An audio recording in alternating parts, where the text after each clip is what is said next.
name is Omar Alabi, and I have a speech prepared for you about Leonardo da Vinci and his sketch of the Vitruvian Man. So, let's begin. Imitation is the best form of flattery. What many of you guys may not know is that he was actually not the first man to create the Vitruvian Man. Science and art and matrimony. There's a lot of science that's embedded in this sketch that we'll go into in a little bit. Notes are always helpful. There is a lot of notes that usually you don't see, you just see the picture, and we'll get into those notes. Art with a purpose. Everything in this sketch is down to the detail, designed and important, and more than just a framework. There is specific art in here that has a lot of meaning behind it. So let's begin. Let's dive into some details here. So he was not the first man to create this sketch. It was actually first made by a man named Francisco di Giorgio Martini. Sorry if I pronounced that wrong. And there was a lot of differences between what he did and what Leonardo da Vinci did. For example, there's no symmetry in here.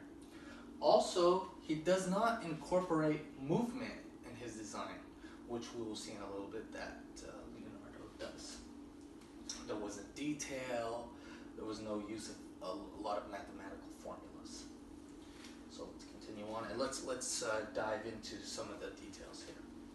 So, Da Vinci was somebody who was not just into art, but he was also a mathematician. He was also into science. And he gathered a lot of inspiration of the Vitruvian Man from somebody who was known as Vitruvius. Right? And he was an architect, and Leonardo used a lot of his teachings in his sketch, especially when it came to ratio and proportion and symmetry. So let's continue. Let's talk about some of these notes that we had in the Vitruvian Man. So as you can see, this is the full picture, and there's some notes on the top and there's some notes on the bottom. The top notes were specific to the measurements of the human body, okay?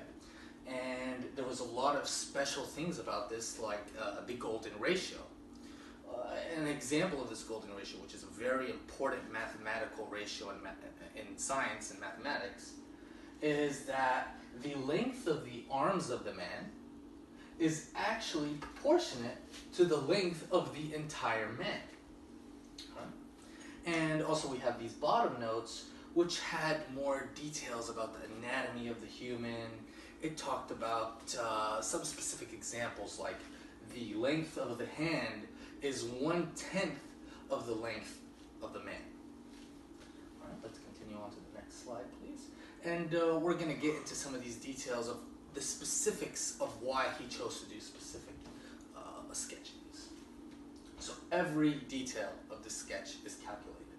As you see, like we talked about earlier, there's movement, and the movement is shown by two different positions. And these two different positions actually show 16 different poses.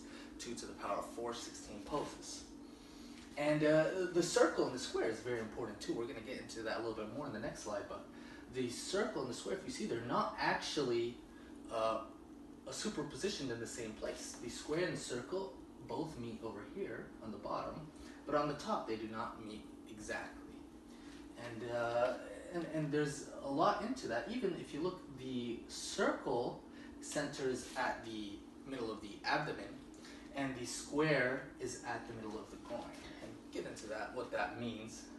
So let's move on and let's talk about the significance of the circle and the square being where they are.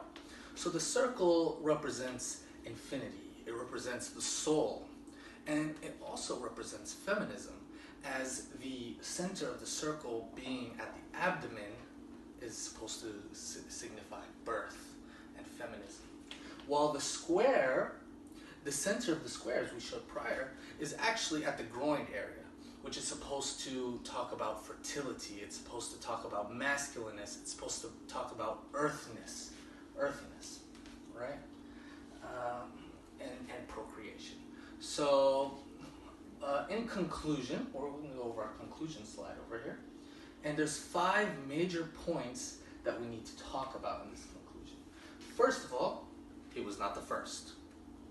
Second, he incorporated science, math into his art. Third, he had a lot of important notes in his sketch.